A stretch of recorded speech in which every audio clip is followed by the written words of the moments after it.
experiência ela não é meramente subjetiva. E, embora ela se dê no plano da subjetividade, ela implica uma síntese de sujeito e objeto. E o Hegel, a questão que o Hegel coloca é que há aí uma certa ilusão, né, de que isso é apenas subjetivo e que não é sujeito e objeto ao mesmo tempo. Então, esse problema, de alguma maneira, está na base dessa apreensão da substância como sujeito e de que a filosofia deve partir dessa instância subjetiva, mas que ela, de alguma maneira, remete a uma unificação. Que o termo substância, no caso, tem que ser compreendido como uma unificação e que essa unificação ela vai se realizar no percurso da fenomenologia do espírito como espírito. Ou seja, espírito não no sentido de um idealismo transcendental abstrato, mas justamente como expressão de um movimento. Então essa substância não deve ser confundida como uma instância objetiva, uma espécie de super-objetividade a partir da qual se constitui a subjetividade, né? Então, é preciso lembrar que o sujeito é uma posição ou opor-se desde uma totalidade e de que quando o sujeito se põe, imediatamente está posto um objeto que se opõe, né? Então o Hegel ele é profundamente influenciado desde a juventude por essa perspectiva que foi colocada pelo fragmento do Hölderlin, juiz e ser, no sentido de que ser, quer dizer, o sujeito é necessariamente separação, opor-se do sujeito. O sujeito, quando o sujeito se afirma como sujeito, ele se afirma no horizonte de uma oposição, e que vai ser no Hegel a negatividade. Então faz parte da subjetividade a negatividade. Negatividade no sentido de que se instaura uma cisão, uma duplicidade no plano da consciência. Então, isso é justamente a natureza do sujeito, né? Que se coloca desde uma totalidade. Então, em outros termos, o sujeito sai da substância e implica uma separação. Implica que ele tenha dois objetos, ele mesmo e o que se lhe defronta, de onde se segue a negatividade, pois um se opõe ao outro, um é para o outro no interior do mesmo. E se nós lembrarmos do texto do Hegel, dos textos de Hegel da juventude que nós analisamos, fragmentos sobre religião e amor, né? Naquele momento Hegel já estava discutindo de alguma maneira com Hölderlin, com o idealismo em geral, de que esse ser não poderia ser uma instância originária, abstrata, uma espécie de totalidade, que esse ser necessariamente é mediado nesse fragmento sobre amor, sobre religião, né? Tem um certo lugar que o Hegel fala que há vários seres e mais tarde ele vai apreender o ser como espírito. Ou seja, ele está sempre se defrontando com essa totalidade que se coloca para a subjetividade e vai tentar pensá-la essencialmente de maneira subjetiva, o que não deve ser compreendido como uma subjetivização do absoluto. Essa é uma nuance aí que é preciso observar com cuidado, né?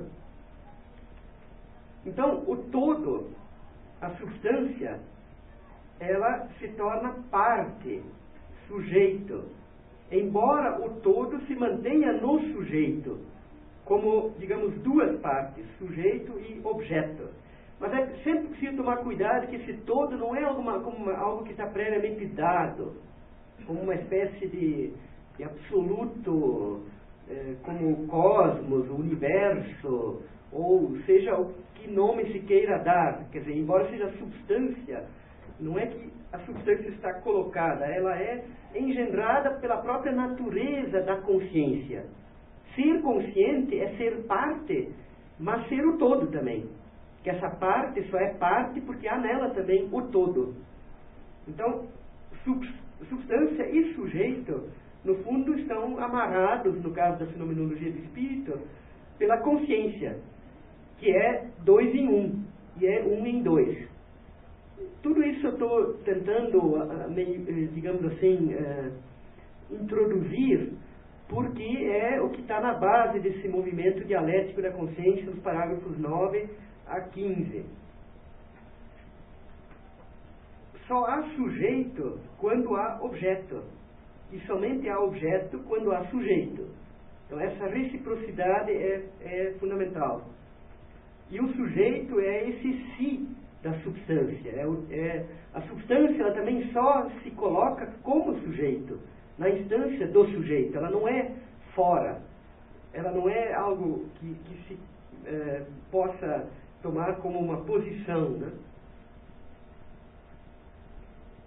E me parece que é esse o ponto que o Hegel quer colocar nos parágrafos 36 e 37 do prefácio, e que ele vai então chamar de experiência.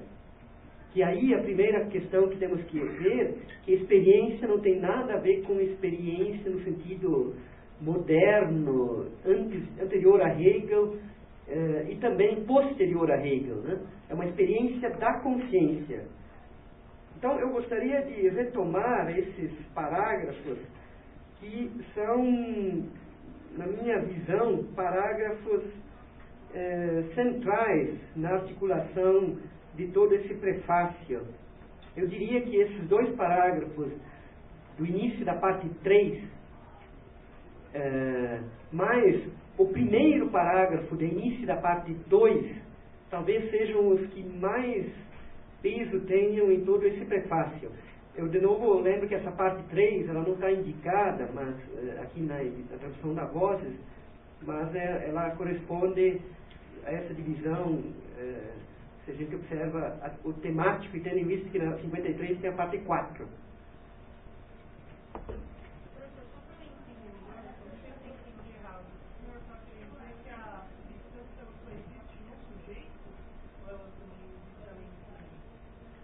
Ela existe no sujeito e além do sujeito, ao mesmo tempo. Mas ela não existe como uma espécie de entidade previamente dada.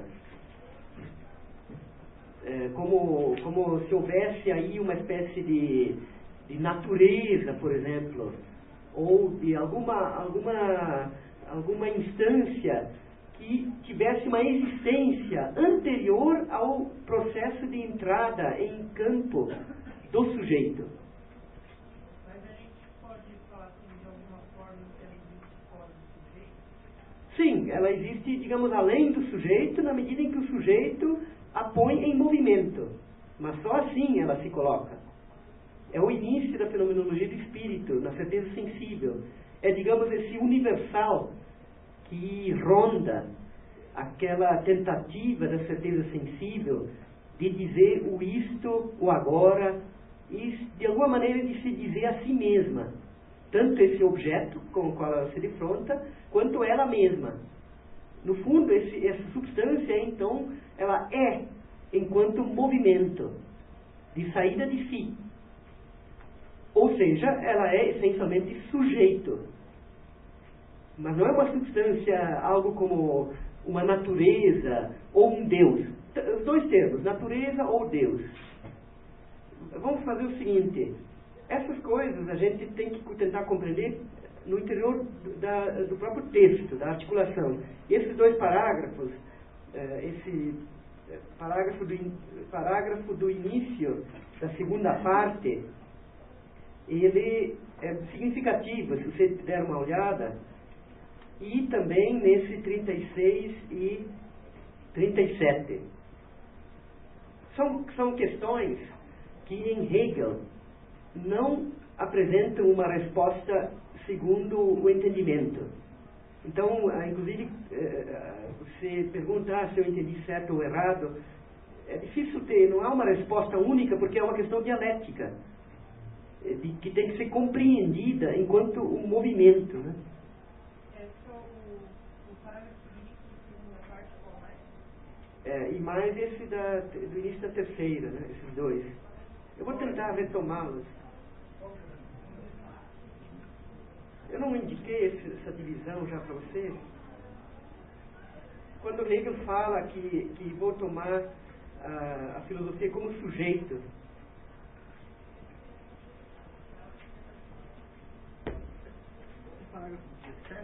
Parágrafo 17, é. Bom, vamos então a essas divisões. A primeira divisão, obviamente, é a do início, né? Primeiro parágrafo. A segunda divisão é o parágrafo 17, página 29. A terceira divisão é o parágrafo 40. Página 40, parágrafo 36. A quarta divisão, essa está mais facilitada, porque o próprio texto do Hegel está indicada, que é no parágrafo página 53. Só para retomar, agora que eu estou começando a achar que talvez haja uma confusão, eu vou então retomar, pelo menos da parte de alguns. Como eu disse quando a gente começou essas aulas sobre a introdução e o prefácio à fenomenologia do espírito, que existem, na verdade, 4 grandes partes, né, no prefácio, que são partes indicadas naquela tradução do Vaz. Os pensadores estão melhor indicados que aqui. Aqui só a quarta está, de fato, indicada como quarta, né? E essas 4 partes do prefácio, elas são articuladas segundo a passagem da fenomenologia para a lógica, e tendo em vista a proposta mais ampla da fenomenologia do espírito. Já a introdução, que na minha percepção também se articula em 4 blocos, principalmente 4 blocos também, ela também apresenta esse movimento da fenomenologia, só que no plano da consciência, no plano do sujeito, que é esse motor, porque a introdução é propriamente uma introdução, no sentido de que ela leva para dentro já do movimento da fenomenologia do espírito, né? E o que nós vimos nas aulas anteriores, né, foi inicialmente o Hegel se debatendo no prefácio com o romantismo, com essa perspectiva de apreensão do absoluto, que ele considera equivocada, que é de tentar aprender o absoluto como a noite que tudo é preto, né? Ou através de um entusiasmo abrasador. Ou seja, o que significa isso? Significa que você tenta aprender o absoluto tanto como uma instância justamente falsa, tomada de maneira falsa enquanto a substância, como a substância fosse uma espécie de bloco negro, escuro, e buraco negro talvez, né? E que então teríamos nos que lançar nesse buraco para chegar ao saber.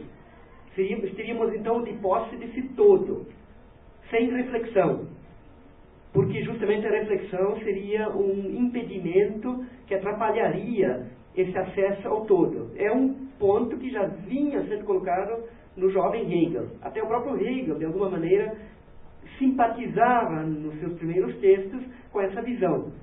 Então, a contrapartida dessa apreensão totalizante é uma apreensão igualmente totalizante no plano do sujeito, que é então tomado como uma imaginação, como o Hegel diz, um formalismo em que tudo é uma cor, ou esse entusiasmo abrasador. Ou seja, o sujeito é tomado na sua totalidade, igualmente para apreender essa totalidade.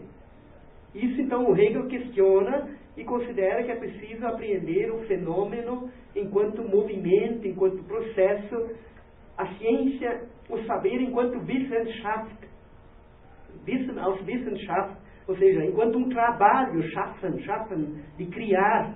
Então o saber tem que ser criado, processualizado nele mesmo. Essas são questões desse primeiro bloco do prefácio. A contrapartida na introdução é toda aquela discussão do absoluto, que ele não pode ser apreendido pelo entendimento como meio, como instrumento, e que é preciso aprendê-lo na medida em que ele aparece, que faz parte da essência, a aparência. parágrafo 3, 4 da introdução. Então há um paralelismo aí em jogo, né? Só que, então, no segundo momento, Hegel, então, se encaminha numa direção mais determinada, que é a filosofia do sujeito. Que é o início, então, da segunda parte do prefácio, em que surge a expressão de que o saber deve ser aprendido não tanto como substância, mas como sujeito. É a primeira frase. Ora, esse primeiro parágrafo do início da segunda parte do prefácio, ele agora é retomado nessa terceira parte do prefácio no plano da negatividade, e já articulando o que desse movimento do sujeito fica para a lógica, enquanto processo. E esses dois parágrafos do início da terceira parte, eles traçam todos esses parágrafos da introdução que nós vamos ver hoje, que é do 9 a 17, no sentido de uma dialética da consciência e o que fica dessa dialética da consciência enquanto o Begriff, ou enquanto o que é propriamente a experiência. Porque a questão é se essa experiência se dá apenas no plano do sujeito, ou se ela se dá por detrás do sujeito, que é como a introdução encaminha esse problema, né? Então, retomando, ainda ficando nessas retomadas, na introdução, o paralelismo dessa segunda parte do prefácio, que afirma o sujeito como a base a partir do qual a substância se move, né? Na introdução, nós vimos na aula passada esses parágrafos em que o Hegel explicita o que vem a ser o sujeito aí, que é uma consciência natural que se encaminha ao saber de si, ao saber do espírito, e que isso implica um processo de negação, um processo de formação da consciência nela mesma, e que é então um nada determinado, né? Esses parágrafos que explicitam a filosofia do sujeito num plano geral. Hegel ainda ali não explica como isso funciona, como é que é mesmo essa dialética.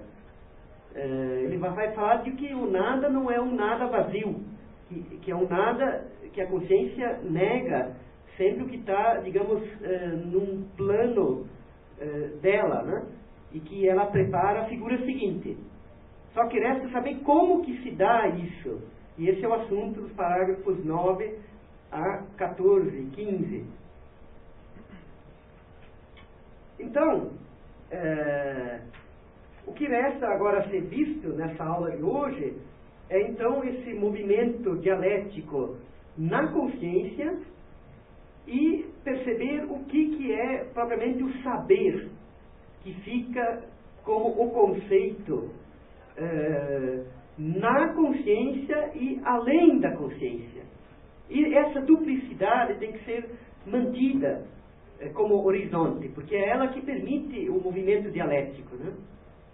E para tanto, então, eu gostaria de remeter a esses parágrafos, e nós, então, poderíamos lê-los com calma para perceber o escopo de todo o movimento. Esses parágrafos 36 e 37, eles, de alguma maneira, reproduzem, eu digo, de alguma maneira, ou aproximadamente, reproduzem aquele trecho que eu passei para vocês, da passagem da fenomenologia do espírito para a lógica, que é o trecho da ciência da lógica. Eu, inclusive, acho que esses trechos, essas passagens, seriam assuntos interessantes para vocês fazerem uma dissertação, porque aí vocês poderiam partir desses trechos, né, e tentar discutir um pouco tanto o que vem antes da fenomenologia, tanto o que vem depois, que nós ainda não vimos, né, a enciclopédia, o campo do saber, né, para entender, digamos assim, o projeto hegeliano de filosofia. Então, vamos ao parágrafo 36 do prefácio.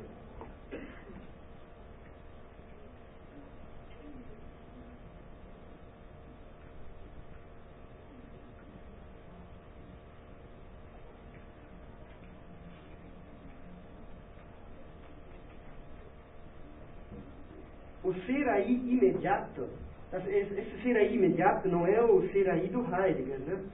O Dasein do Heidegger, embora seja o Dasein do Hegel, né? Mas é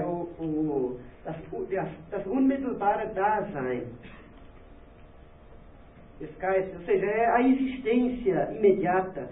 Esse Dasein é o estar aí do espírito. Quer dizer, não é que no sentido não de uma existência empírica, mas de uma presença imediata do espírito, que é a consciência. Tem os dois momentos, o do saber e o da objetividade. Negativo em relação ao saber. Quando nesse elemento o espírito se desenvolve e expõe seus momentos, aliás, aqui o termo expor não é a Darstellung, é auslegt. Auslegen é explicitar, auslegen põe para fora, explica, né? Quando nesse elemento o espírito se desenvolve e explicita seus momentos, essa oposição recai neles, e então surgem todos como figuras da consciência. A ciência desse itinerário é a ciência da experiência que faz a consciência. A substância é tratada tal como ela e seu movimento são objetos da consciência. A consciência nada sabe, nada concebe que não esteja em sua experiência, pois o que está na experiência é só a substância espiritual, e em verdade como objeto de seu próprio si. Só que, veja só, vamos parar aqui, essa substância está presente na consciência numa duplicidade. Ela não está presente como totalidade para a consciência. E ela é objeto de seu próprio si, ou seja, é a própria substância que se torna sujeito, no sujeito. Ela se sabe no sujeito. O espírito, porém, se torna objeto, pois é esse movimento de tornar-se um outro. Isto é, objeto de seu si e de seu suprassumir esse ser outro. Experiência é justamente o nome desse movimento, em que o imediato, o não experimentado, ou seja, o abstrato, quer do ser sensível, quer do simples apenas pensado, se aliena e depois retorna a si dessa alienação. E por isso, como é também propriedade da consciência, somente então é exposto em sua efetividade e verdade. Então, esse duplo movimento desse todo que se aliena na consciência e volta a si, desse movimento, né? A desigualdade que se estabelece na consciência entre o eu e a substância, que é seu objeto, é a diferença entre eles, o negativo em geral. Só que essa substância ela é objeto para a consciência, ela não é a substância como tal, na totalidade, ela é na forma do objeto, porque o próprio si é substância também. A consciência é um momento da substância, mas a consciência ela nunca vai conseguir perceber esse todo em sua plenitude, né? É sempre um objeto. Pode considerar, e isso então vai gerar a negatividade. Senão não haveria negatividade. Esse negativo é essa duplicidade entre o saber e o objeto, sujeito e objeto. Pode considerar-se como falha dos dois, mas é sua alma, ou seja, é o que os move.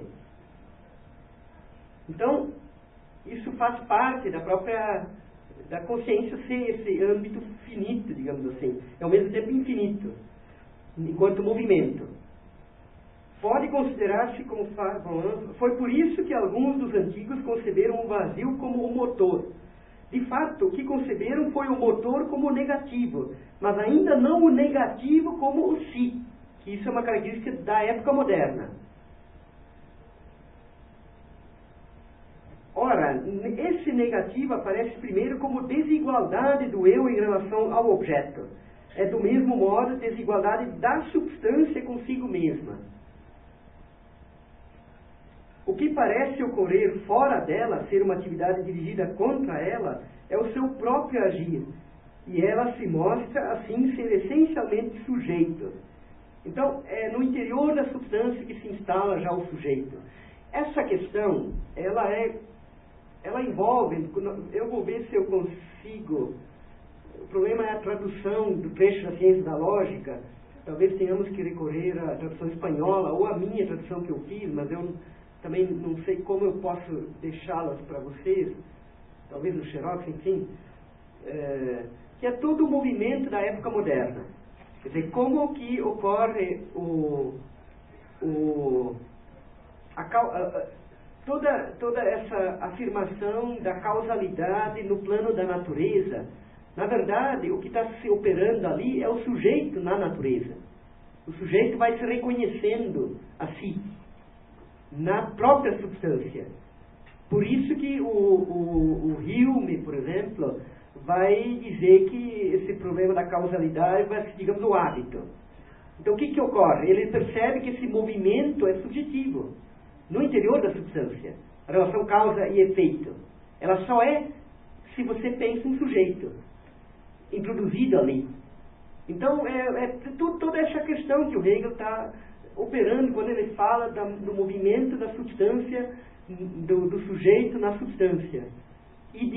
Mas isso, por seu lado, é a própria estabelecimento do sujeito. Coisa que o Hegel, de alguma maneira, considera que falta na filosofia da subjetividade que se colocaram a partir do Kant. Falta perceber que esse sujeito não é um sujeito pronto, que ele se encontrou a si num longo processo de conhecimento da natureza, no interior da substância. Por isso que é seu próprio agir, né?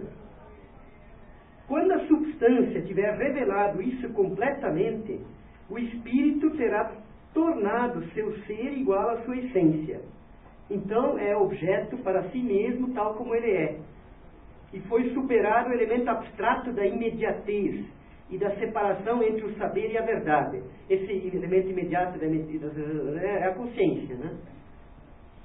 Por isso que o Hegel não vai fazer a ciência da lógica, porque aconteceu essa identificação entre o saber e a verdade, né? Que são dois termos que vão surgir no parágrafo 10 da introdução. Saber de um lado, verdade de outro. E, no fundo, os dois se dão no plano da consciência. O ser está absolutamente mediatizado. É conteúdo substancial que também, imediatamente, é propriedade do eu. Tem a forma do si, ou seja, é o conceito. Então, o conceito é essa depuração da substância pelas atividades do sujeito. É o Begriff, né? Nesse ponto se encerra a fenomenologia do espírito. Então, agora já estamos num outro plano. O que o espírito nela se prepara é o elemento do saber. Então, é importante saber que essa questão do absoluto, que está no início da introdução, o absoluto no Hegel não pode ser tomado como uma espécie de substância mera, simples, né? O absoluto é essencialmente espírito, o processo da subjetividade que passa na forma da negatividade pelas instâncias da substancialidade. O que o espírito nela se prepara é o elemento do saber. Agora se expandem nesse elemento os momentos do espírito na forma da simplicidade. Por que na forma da simplicidade? Porque já houve aquela oposição da consciência, não mais está posta. Não significa que a negatividade acabou, mas não mais se dá no plano da consciência. Se sabe seu objeto como a si mesma. Esses momentos já não incidem na oposição entre o ser e o saber, separadamente, mas ficam na simplicidade do saber. São o verdadeiro na forma do verdadeiro, e sua diversidade é só diversidade de conteúdo. Seu movimento, que nesse elemento se organiza em um todo, é a lógica. ou filosofia especulativa. Vocês vejam Hegel aqui, em relação ao Differenzschrift, que ele falava lá do o especulativo, que no fundo é sintomático que o Hegel falava das especulativa, que ele ainda no fundo ali não estava tão claro que esse especulativo era uma filosofia especulativa, mas era o especulativo que precisava ser trabalhado, né? E aqui ele é a lógica, é a filosofia especulativa. Então, depois da fenomenologia, se sabe explorar melhor esse especulativo que lá era apresentado no plano da reflexão e do absoluto, né? Reflexão isolada. Aqui o Hegel vai falar em reflexão em si mesmo. Por isso esse parágrafo do início da parte 2 é decisivo, porque ele vai falar justamente da reflexão em si mesmo. No parágrafo 18. Só essa igualdade reinstaurando-se, ou só a reflexão em si mesmo, no ser outro, é que são o verdadeiro. Então, não é mais uma reflexão do entendimento, uma reflexão isolada, uma reflexão absoluta. Mas aqui, agora, é uma reflexão em si mesmo, no sentido de que essa negatividade da consciência, que é a própria reflexão atuando, né? Reflexão no sentido de que o sujeito, a consciência vai ora para a instância objetual, ora para a instância subjetiva, então há uma reflexão. E essa reflexão se torna reflexão em si mesma, no sentido do saber. Então, esse é o campo da lógica, né? Da filosofia especulativa.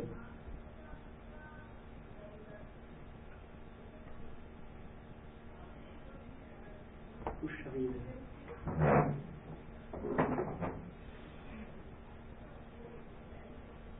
Licença, dá para baixar um pouco a conversa aí?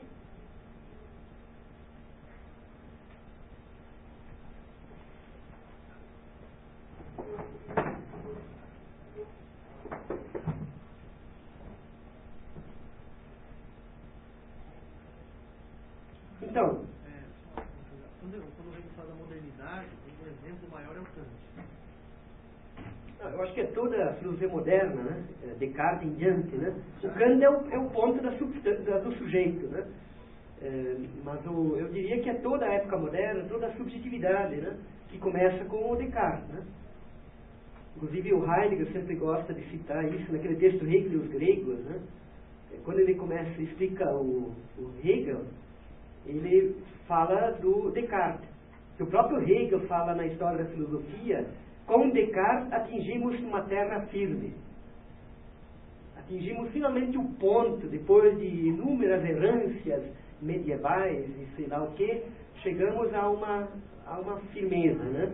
E é engraçado que essa metáfora da terra firme, ela aparece não como uma terra firme, mas como a metáfora de uma ilha, na passagem da lógica transcendental, né, do Kant para a dialética, que é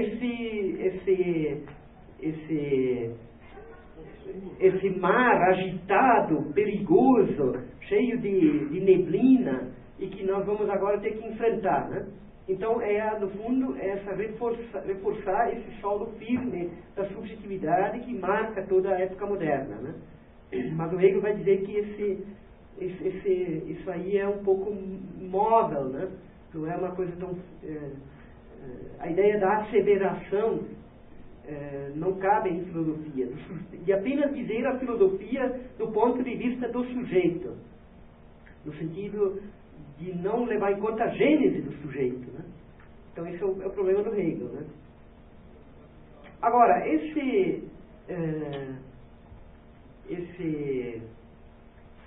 dois parágrafos,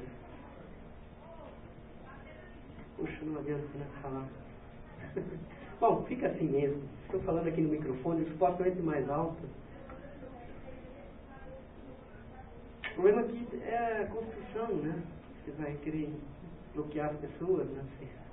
Feito ali para sentar também. Bom,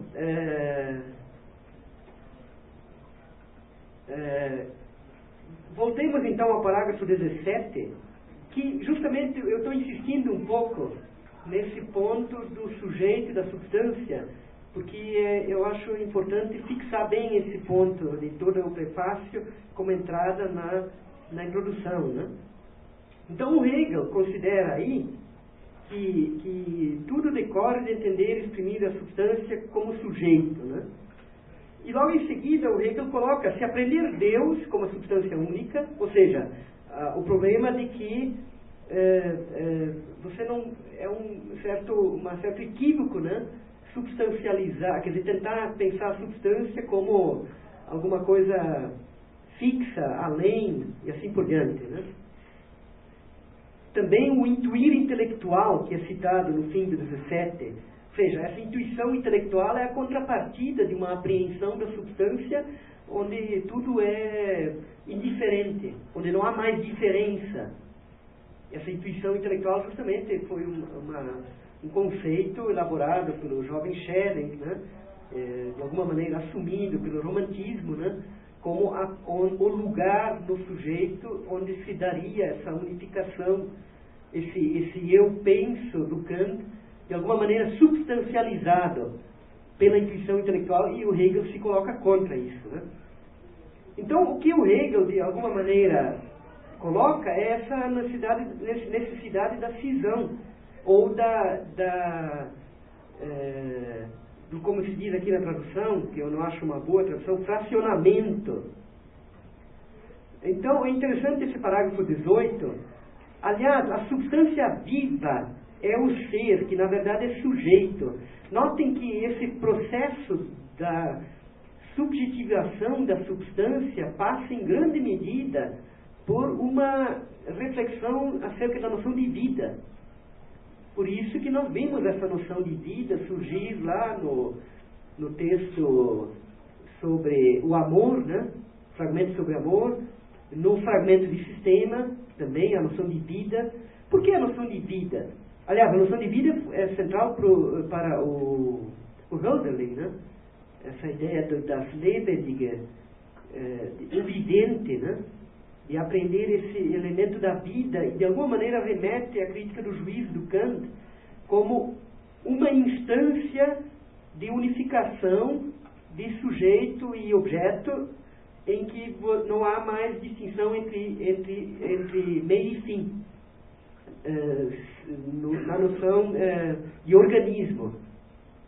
Pode-se dizer, de alguma maneira, que o Hegel, digamos que transpõe essa concepção de vida no reino da natureza, que teria o seu lugar na própria natureza, para o campo do espírito. Isso é uma leitura possível do Hegel, né? Pensar a vida do sujeito como pensar essa atividade do sujeito como vida. Ora, o que acontece de interessante na dinâmica da vida? A vida nos seres naturais, né, é uma coisa que está lá na crítica do juízo do Kant. Ela se realiza como vida, enquanto tal, e em cada indivíduo particular. Mas esse indivíduo particular é uma parte da vida como um todo, se a gente pensa isso em termos naturais. Ou seja, não existe o sujeito fixo, isolado na natureza, a não ser que nós a consideremos como tal. Mas na natureza em si, digamos, existe um fluxo, um movimento de vida e morte. Existe então essa substância e o sujeito. Por isso, de alguma maneira, essa adjetivação do Hegel, a substância viva. Então, essa noção de vida, ela é muito importante, embora o Hegel mesmo sempre tente se afastar desse paradigma natural. Isso, em todas as partes da filosofia hegeliana, ele sempre ataca esse paradigma da natureza, da naturalização. Mas, de alguma maneira, digamos que o Hegel repõe isso no plano do espírito de uma outra maneira, né? E aí funciona como uma certa perspectiva de pensar, né? essa passagem, né? Da substância para o sujeito, que na verdade é sujeito, ou que significa o mesmo, que é na verdade efetivo, mas só à medida que é movimento do pôr-se a si mesmo, ou a mediação consigo mesmo do tornar-se outro. Ou seja, aí entra Hegel mesmo, a negatividade, que é essa substância que se torna sujeito. Aliás, sobre essa noção de vida, aí talvez um outro nome importante seria o próprio Goethe, né? Quer dizer, é incrível como nesse ponto Hegel, de alguma maneira, o que o Goethe faz na literatura dele, não é só nas observações da natureza, né? E nesse ponto é completamente difícil de aceitar leituras que dizem que o Goethe se voltou para a natureza como refúgio, né? como forma de escapar dos conflitos sociais e assim por diante, né? Veja só, o Goethe, se pensa justamente o Meister, né, o romance do Goethe, Os Anos de Aprendizado, o que nós temos aí é um percurso no plano do homem desse percurso natural. Quer dizer, uma das coisas centrais, né, na obra do Goethe é essa relação em que os personagens dos romances são como que ideais, né, naturezas. Há uma transposição da vida para o espírito, né?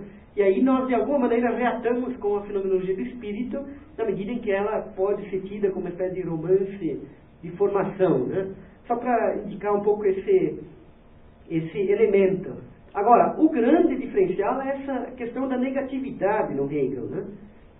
No sentido de pensar isso pela dialética. Então, como sujeito, a substância é a negatividade pura e simples. E justamente por isso é o fracionamento do simples ou a duplicação oponente, que é de novo a negação dessa diversidade diferente e de seu oposto. Só essa igualdade reinstaurando-se, ou só a reflexão em si mesmo no ser outro, é que são o verdadeiro, e não uma unidade originária enquanto tal, ou uma unidade imediata enquanto tal, no sentido de ser apenas a instância do sujeito, né? E aí, na sequência, o trabalho do negativo, voltando, mais uma vez eu queria chamar a atenção a essa expressão do parágrafo 20, o verdadeiro é o todo. De novo, essa ideia do todo aí tem que ser pensada como processo, como já algo posto no plano da consciência. Porque senão não há o movimento da substância para o sujeito. Se a consciência não é ela mesma substancial e subjetiva ao mesmo tempo. Embora ela não tenha ela seja consciência, né?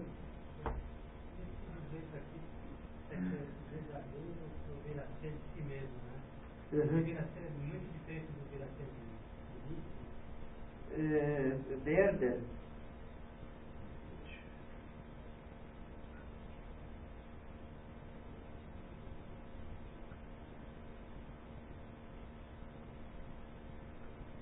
Werder, né? Não, é o mesmo.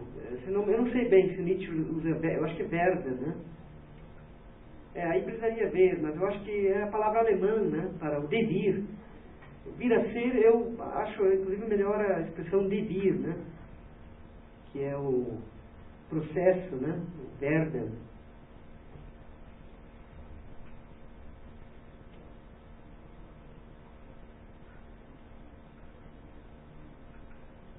Bom, então, feitas essas retomadas, né, do parágrafo 36, 37, e também desse 17, 18, em que se afirma essa perspectiva da substância sendo subjetivada, né, se tornando sujeito, né, eu acho que podemos agora voltar à introdução para abordar esse movimento dialético.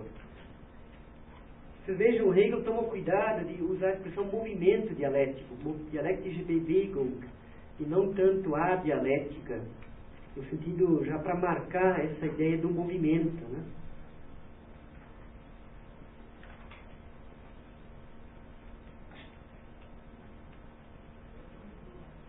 Essa questão que eu tentei aqui explicar, mas que ela tem inúmeros desdobramentos, implicaria... Ela, no fundo, só vai ser compreendida se a gente entra nas figuras da consciência o problema da filosofia do Hegel é esse, que há muitas remissões, né? E por vezes, esses textos que nós estamos examinando têm um caráter de prefácio, de introdução, então parece que falta esse movimento da coisa mesma, né? Mas se a gente pensa, talvez a gente depois, no fim da aula, entremos em alguns aspectos da certeza sensível, né? O que ocorre com a certeza sensível? Ela primeiro tenta dizer essa instância que se coloca contra, fora dela. Então ela tenta dizer isso, mas ela volta para si sempre. E isso no plano de uma universalidade que ali está presente, e que ela não consegue dizer, mas que ao mesmo tempo determina essa duplicidade, né? Então isso que é preciso observar. Bom, então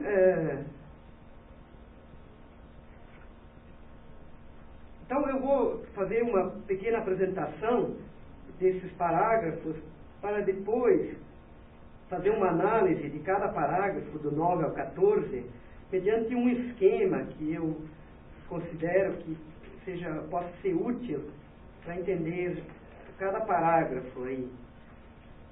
Então, o modo específico de funcionamento dessa elevação da consciência do não saber ao saber passa por uma negação que a consciência realiza. É isso que diz Hegel no parágrafo 9, ao introduzir a nova etapa. No parágrafo 10, são apresentados os dois momentos desse processo da consciência. Existe o saber da consciência e a verdade sobre o qual incide este saber. O em si, verdade, e o para si, saber. Todo o percurso da consciência consiste em sempre passar de um saber para o outro saber, pois os diferentes saberes que a consciência possui, para ela, sempre não são a verdade que ela experimenta ao comparar o saber que ela tem com o objeto.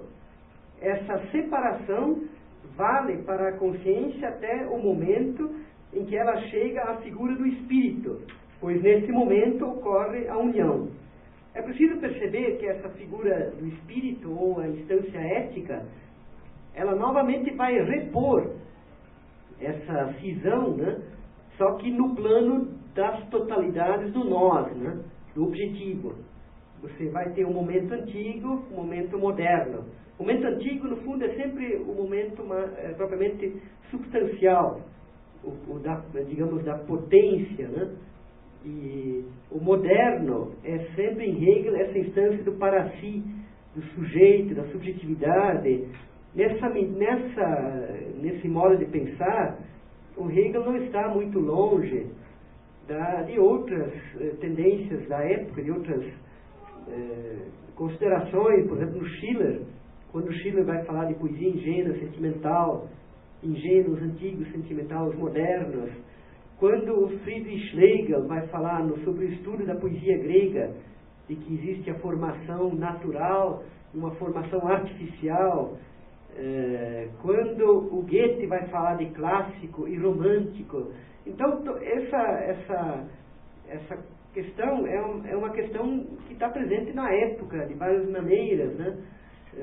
O Schelling, da filosofia da arte, né? Clássico, romântico, né? E assim por diante.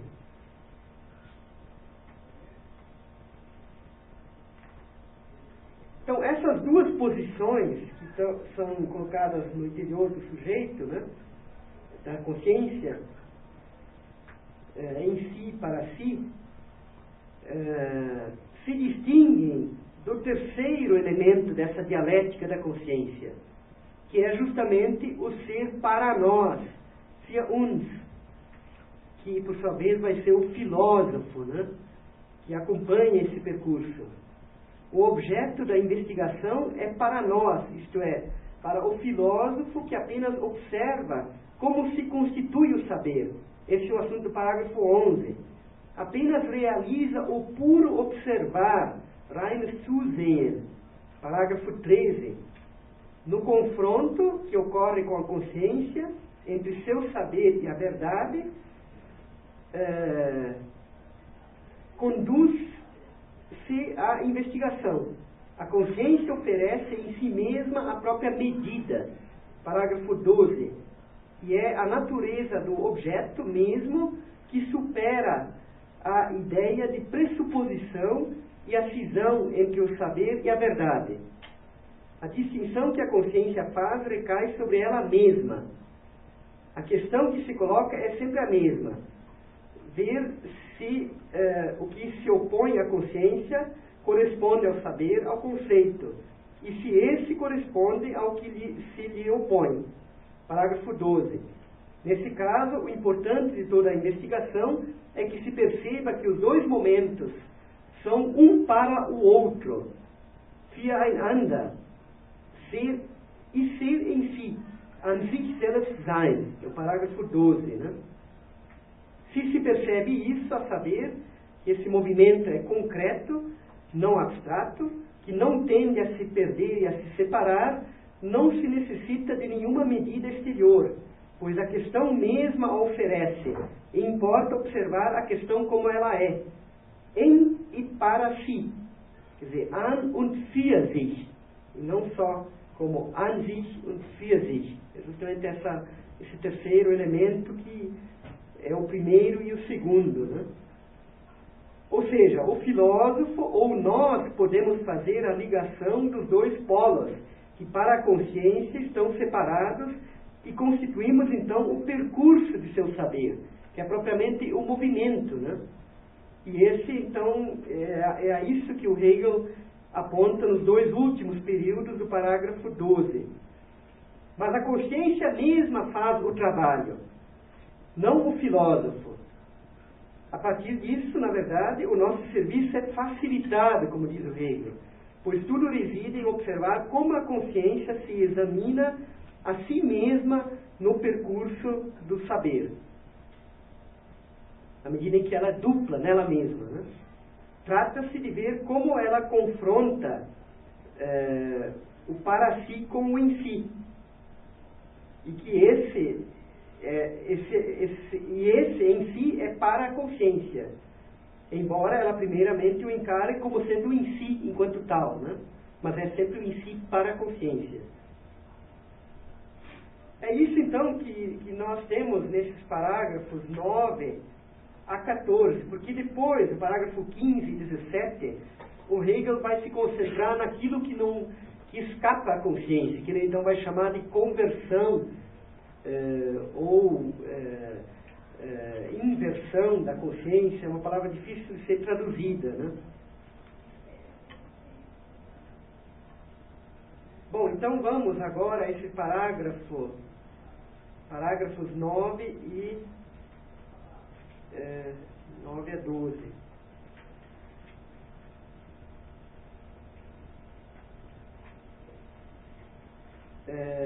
Dito isso, de forma preliminar, parágrafo 9, na verdade o parágrafo 81, eu digo 9, tendo em vista todos os parágrafos da introdução, né? Porque há diferentes maneiras de classificar isso também, né? Dito isso, de forma preliminar e geral sobre o modo e a necessidade do processo, pode ser útil mencionar algo sobre o método do desenvolvimento. Parece que essa exposição, representada como procedimento da ciência em relação ao saber fenomenal e como investigação e exame da realidade do conhecer, não se pode efetuar sem um certo pressuposto, colocado na base como padrão de medida. Então, esse método é o que depois o Hegel vai dizer no parágrafo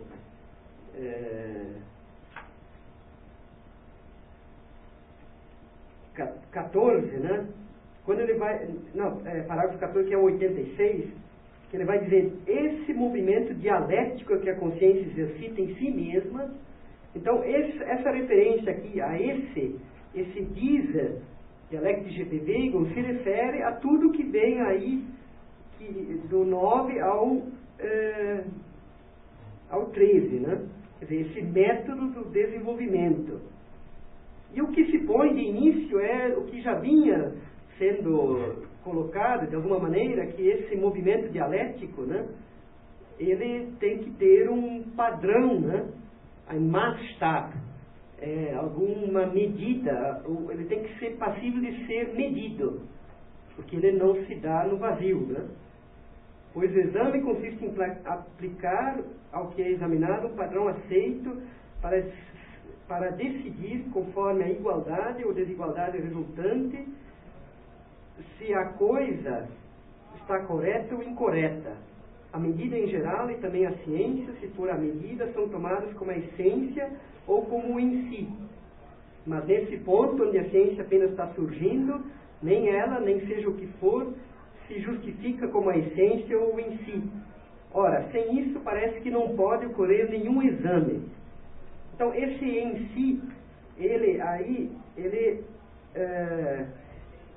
é o que sempre está presente, mas que ainda não se tornou para si no percurso. Então, é preciso resolver isso de alguma maneira, né? Então, é preciso ver como a consciência opera isso. Continua então Hegel, essa contradição e sua remoção se darão a conhecer de modo mais determinado se recordarmos primeiro as determinações abstratas do saber e da verdade, tais como ocorrem na consciência. Então, essa ideia das determinações abstratas do saber, isso é importante porque esse em si e para si, elas são categorias, né, que se apresentam ao longo de todas as figuras, mas elas não são não há uma figura em si do para si. Então, são determinações abstratas nesse sentido. É a mesma coisa que o Hegel fala na introdução à história da filosofia, quando ele se põe a explicar o em si e o para si, que são categorias abstratas, né? Abstratas no sentido de que elas são categorias que estamos usando para tentar pensar esse movimento da consciência. Tais como ocorrem na consciência.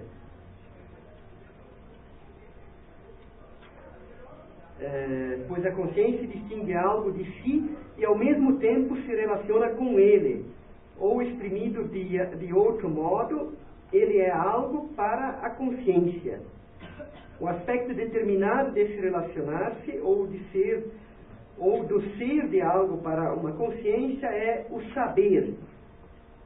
Nós, porém, distinguimos desse ser para um outro o ser em si. O que é relacionado com o saber também se distingue dele e se põe como essente, mesmo fora dessa relação. Então, esse nós aqui, nós no caso, é basicamente o Hegel, né? Mas é também nós que vemos esse movimento, né? Mas ocorre que quem viu isso em primeiro lugar foi o Hegel, né? Então é ele que é principalmente o nós aqui, né? E ele então percebe esse movimento, o ser em si, tal como se mostra para a consciência que está imersa nesse percurso. O que é relacionado com o saber também se distingue dele e se põe como essente, mesmo fora dessa relação. O lado desse em si chama-se verdade. O que está propriamente nessas determinações não nos interessa discutir mais aqui, pois à medida que nosso objeto é o saber fenomenal, suas determinações são também tomadas como imediatamente se apresentam, e sem dúvida que se apresentam como foram apreendidas. Então, nesse primeiro momento aí do parágrafo 10, o que nós temos então são essas determinações abstratas, né?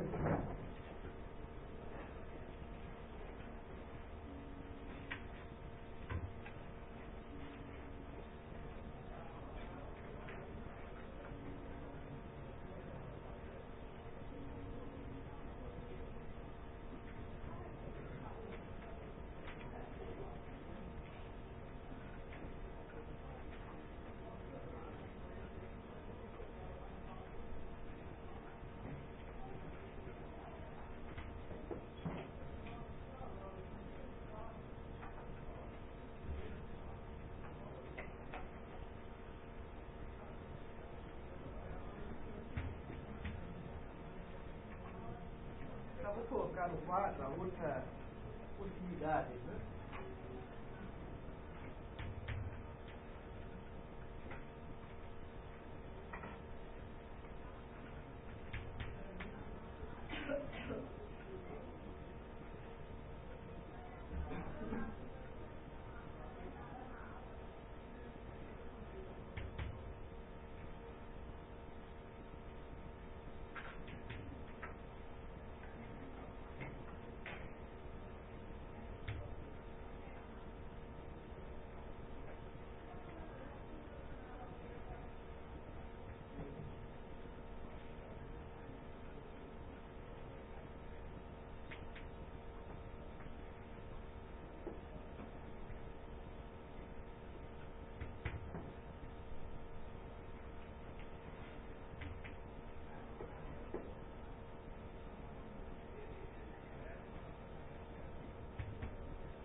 Então, considerando que essas são determinações abstratas, né, o Hegel, então, ele vai, na sequência, fazer essas duas hipóteses, né?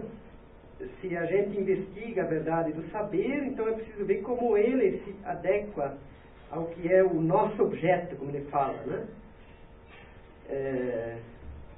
Ou se esse objeto é tido como conceito, é preciso saber como esse objeto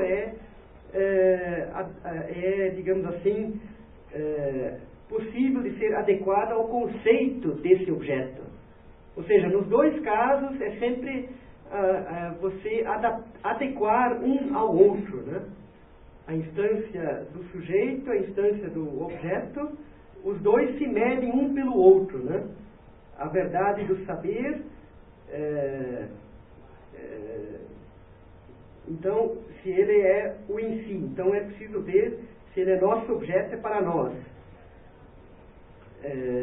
Esse parágrafo 83, que é o parágrafo 11, ele na verdade é bastante complexo, né? Mas é basicamente essa ideia, né? De que existe esse movimento, né? Dos dois lados, né, da consciência, o saber pela verdade, a verdade pelo saber, né? E o que ocorre é que existem os dois, eles estão no campo da consciência. A natureza do objeto que investigamos ultrapassa essa separação ou essa aparência de separação e de pressuposição. A consciência fornece em si mesma sua própria medida, motivo pelo qual a investigação se torna uma comparação de si consigo mesma, porque é sempre ela que constitui o que se coloca contra ela, e ela mesma também, né? E ela vai medindo um pelo outro, né? O objeto pelo sujeito, o sujeito pelo objeto.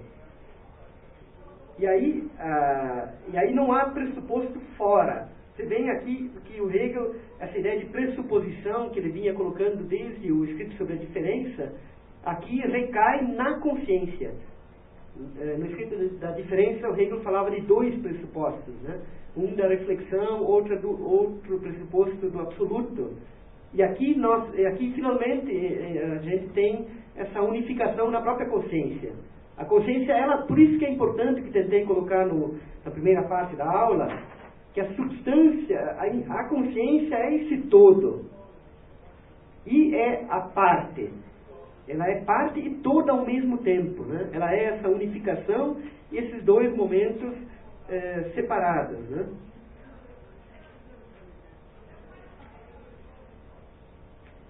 Ou, como diz o Hegel, há na consciência um para um outro. Ou seja, essa ideia da alteridade. Isto é, a consciência tem nela a determinidade do momento do saber. Ao mesmo tempo, para a consciência, esse outro não é somente para ela, mas é também fora dessa relação. Ou seja, é em si, momento da verdade. E esse em si é o que passa além da consciência e que então o filósofo, enfim, vai se ocupar, né? Então, conceito e objeto são um para o outro. E ser em si mesmo, incidem no interior do saber que investigamos, né? Portanto, diz o Hegel mais abaixo, não precisamos trazer conosco padrões de medida, nem aplicar na investigação nossos achados e pensamentos, pois deixando-os de lado é que conseguiremos considerar a coisa como é em si e para si.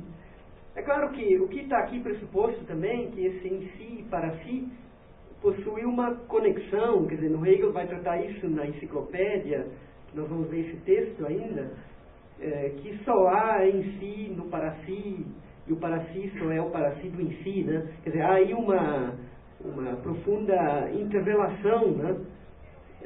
Entre esses dois âmbitos, né? Que é justamente isso que eu falei, né? No começo da aula, essa parte que necessita do todo, né? E o todo que se duplica. Então este outro com O maiúsculo seria um novo momento. Sim, só que não para a consciência, quer dizer, é o fim de uma figura e o início de uma outra, né? Esse elemento do universal que escapa, mas que é o próprio saber da consciência, né? É esse universal que vai se gerando, né? Eu não sei se eu deixei no Xerox, mas eu acho o seguinte, essa tradução da fenomenologia é tão acessível, né? Que essa parte do certeiro sensível, o Hegel logo no início, ele vai dizendo na página 76 aqui da minha tradução, ou no parágrafo 96, que é esse universal, né, que está ali presente. O que ocorre com a certeza sensível? Ela tenta dizer esse aqui, mas esse aqui tem um outro, né, que é aqui. Então, é sempre esse universal que fica anulando o particular, e que vai ser, no fim da certeza sensível, a linguagem. Então, o que ocorre? Essa relação que a consciência tem, né, com esse outro dela, é uma relação que é sempre mediatizada. Mas essa mediação que é difícil de ser percebida enquanto essa totalidade, né, que ultrapassa a consciência, que é propriamente o movimento, né, e que é o que gera a história, a cultura, que é essa próxima figura que já está presente na anterior, né? Esse elemento que é esse elemento do saber, né?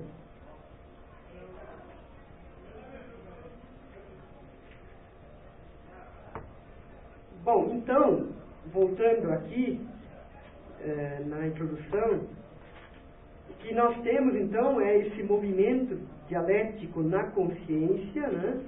Que é sempre esse ir e vir, né? Objeto, sujeito que se confrontam, né? E o que escapa é esse elemento comum, né?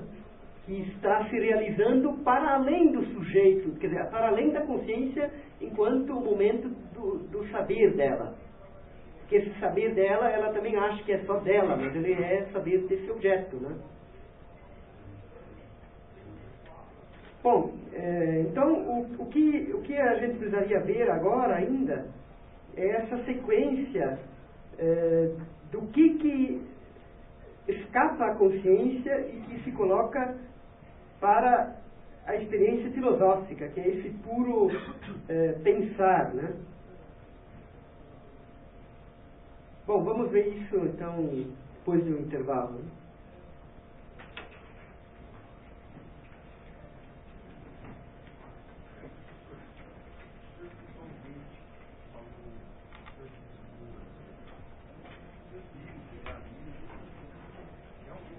Algum personagem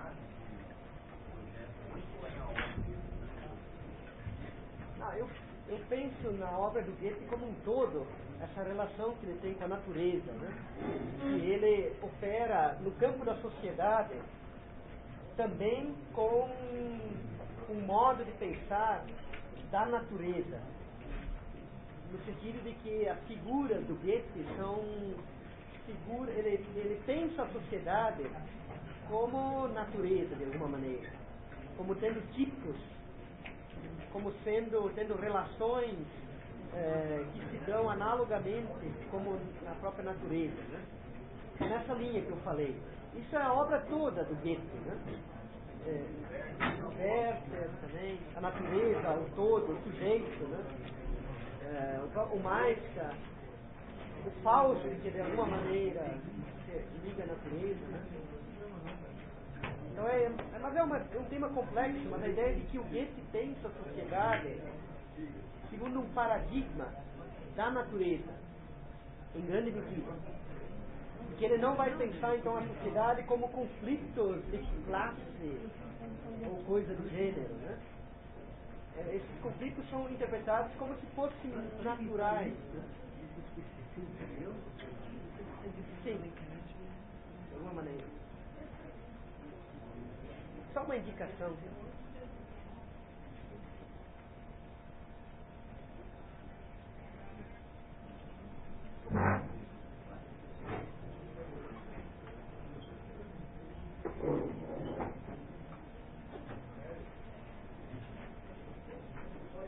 Professor.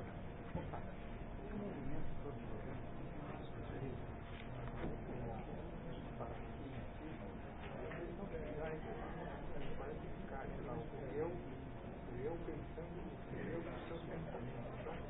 parece muito uma coisa, você tenta ver uma coisa e tenta usar a linguagem e não consegue, porque é sempre universal, isso é universal. Isso aqui, qualquer coisa, isso aqui também. Então, a minha impressão é que parece que a consciência está fechada, né?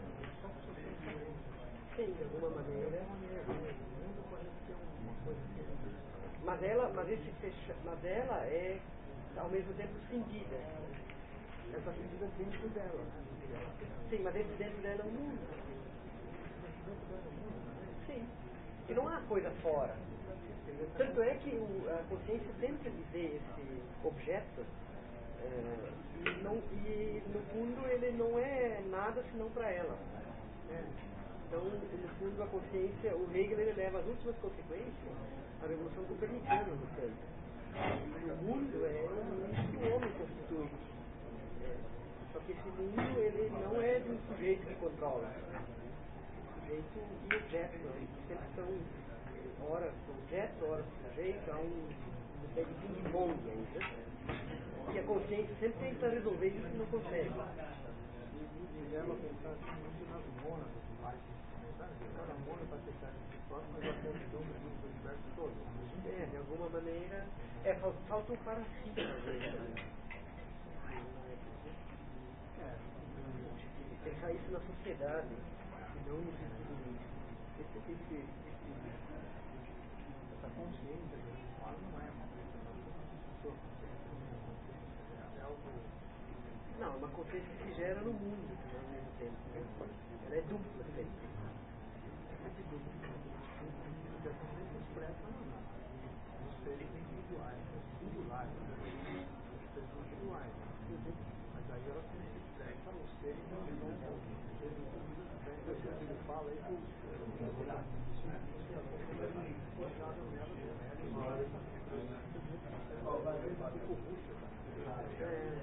óleo vermelho é tudo que está, na verdade,